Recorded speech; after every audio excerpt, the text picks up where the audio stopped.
Hi, it's Steve. In this video, we'd like to show you how to replace the leveling leg for your high-efficiency top-load washer. It's a really easy repair. Let me show you how we do it. Now, if we are changing one of the front leveling legs, we simply need to pull the washer far enough forward that we can tilt it back and support it, and then we can change out that leg. If we're replacing one of the rear leveling legs, you'll need to pull the washer far enough out that you can access the back of the washer. That typically will mean that you'll need to disconnect your inlet fill hoses and the drain hose, and you may also need to unplug the washer to gain enough access. Once we've done that, we can start the repair. And we're going to show you replacing the front leveling leg on this style of washer, but the same procedure would apply for replacing one of the rear ones, other than how you would tilt and support the washer. So make sure to support it well or have somebody hold it in place. We'll remove the defective leveling leg by simply turning it counterclockwise.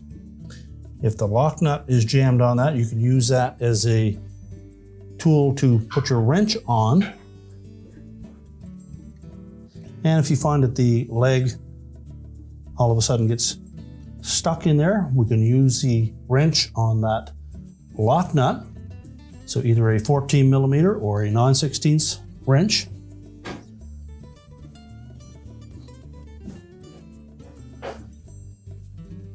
Discard the old one. Now, if the old leveling leg was really rusted or the insert that it threads into is quite rusted, you'll want to be sure that you put a few drops of oil on that thread before you install the new leveling leg. And simply line it up. You should be able to turn it by hand relatively easily.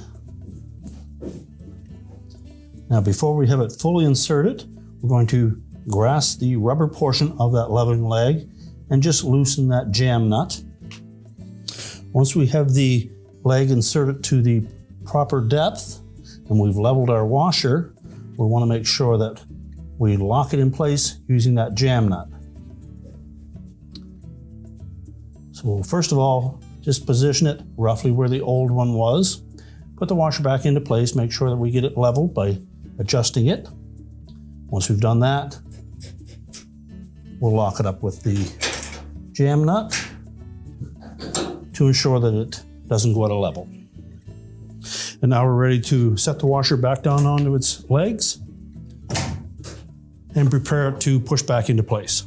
Now that we have the leg replaced, we'll want to make sure that it's level. So push the machine back into position. Check the level on both the back and the front.